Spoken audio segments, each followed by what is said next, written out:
Thanks for tuning in. In Joshua chapter 5, we saw that Joshua had an encounter with the commander of the Lord's army. And it was again the confirmation that the Lord was going before them and would fight for them. I love how Joshua says, "What do you say to your servant?" I want that to be my heart at every point. Lord, what do you say to your servant? It's important that we understand that our identity is that of saint and not sinner, but our identity is more complex or expansive than just being a saint. We are also servants. We're bond servants of Christ. We're slaves of righteousness. We are not our own. We belong to Him. And so this should be our passion, our heart. Lord, what do you say to your servant? Now, in chapter 6, they are facing Jericho, which is the first city as they enter into Canaan. And verse number 1, it starts, "Now Jericho was shut up inside and outside because of the people of Israel. And none went out, and none came in.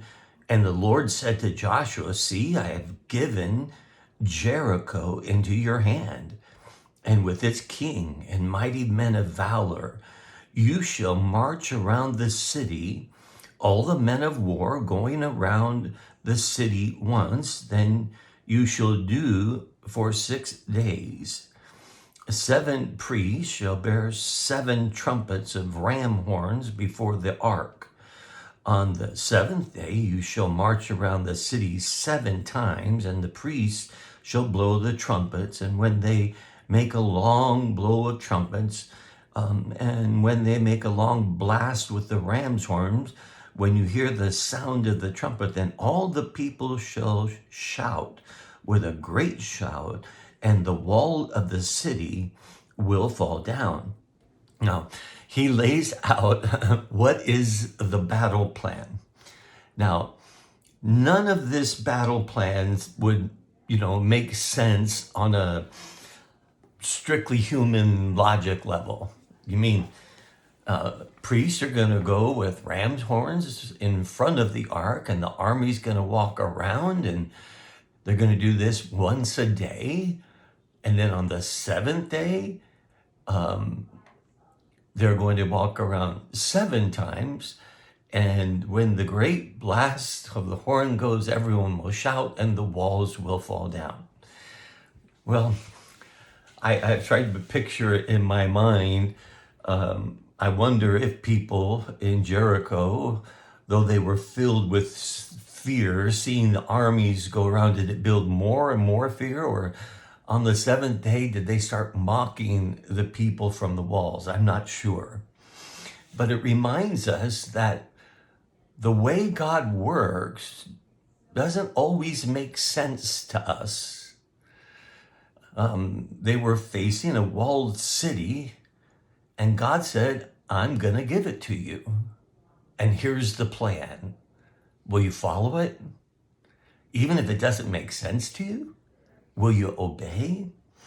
He goes on, he says, you shall not shout or make voice heard, neither shall any word go out of your mouth until the day I tell you to shout. Then you shall shout. He's emphasizing that they are to be quiet. They are to walk around and be quiet until the 7th day. Well, when you go down to verse 15, he says, and on the 7th day they rose early at the dawn of day and marched around the city in the same manner 7 times.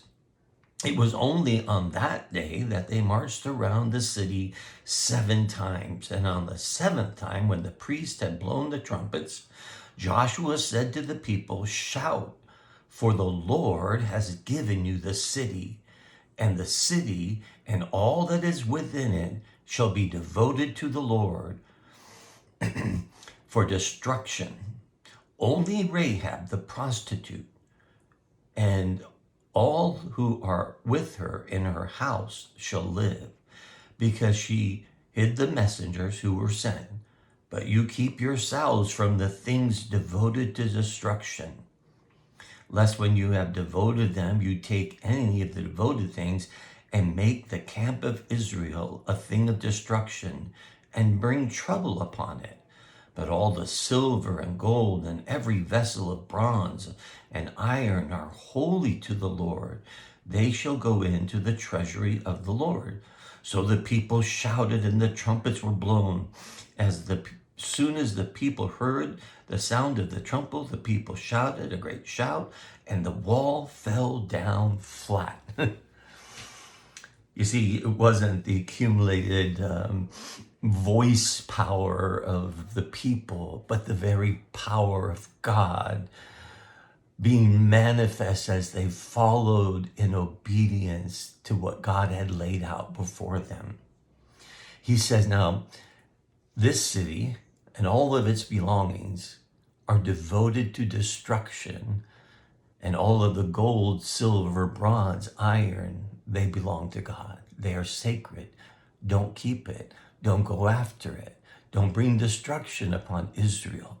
He gives them this clear warning, and they go in. And then verse 22 says, but the two men who had spied out the land, Joshua said, go into the prostitute's house and bring out from there a woman and all who belong to her as you swore to her.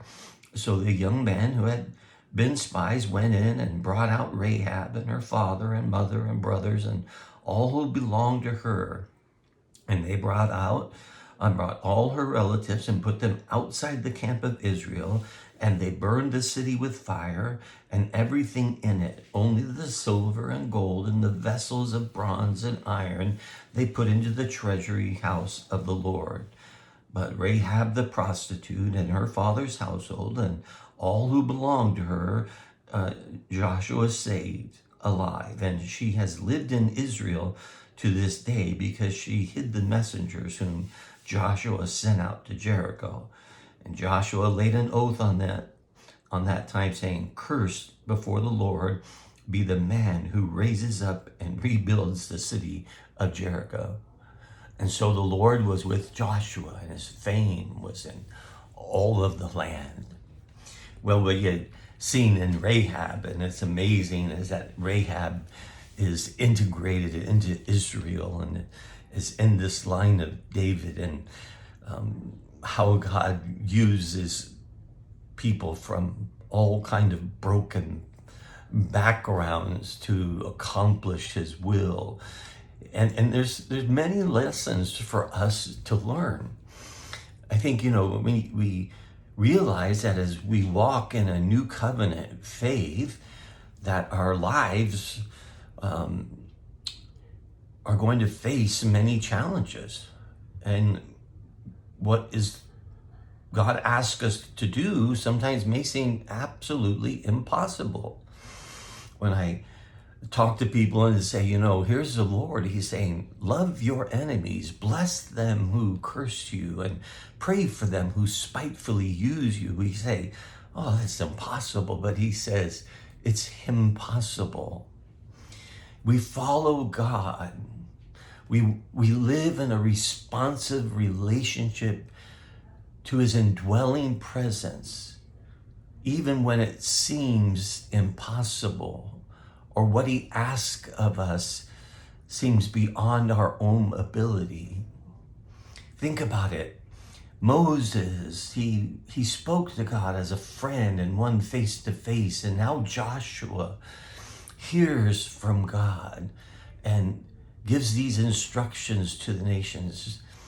Do you realize, friends, that if you would just listen, that you will hear from God? We need to read the scriptures. That's an important part of our daily devotional life. But there's a deeper hearing where we hear what he wants us to do. We see him illuminating and opening our eyes and guiding our steps and where we go and how we relate to people. He speaks to us, and this is your great privilege to not only speak to God, but to let him speak to you. And as we read through, every battle is handled a different way. But God's teaching us to walk by faith. And what does it mean to walk by faith? Well, walking by faith is hearing God's instructions and taking action, following through. We hear the word, we obey the word. Obedience isn't a bad word.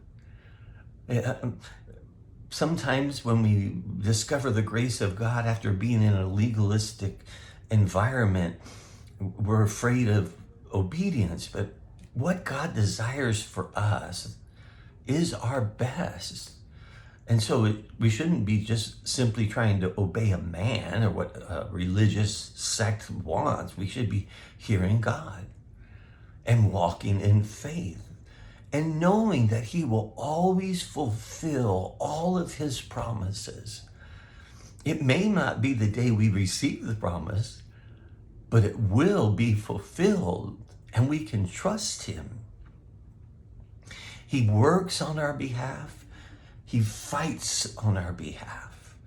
We're not a people who are coming to destroy one nation over another nation. We're a people who live in the abundant life now. But that doesn't mean we don't have spiritual battles. We do. We wrestle against principalities and powers. And how do we do it? Not in our own sufficiency, but the sufficiency of Christ. For we are not sufficient, Paul told us, but he is our absolute sufficiency at every moment. So take advantage of this lesson, hear his voice, and say, Lord, what would you have your servant do? And do it with great joy. Have a great day.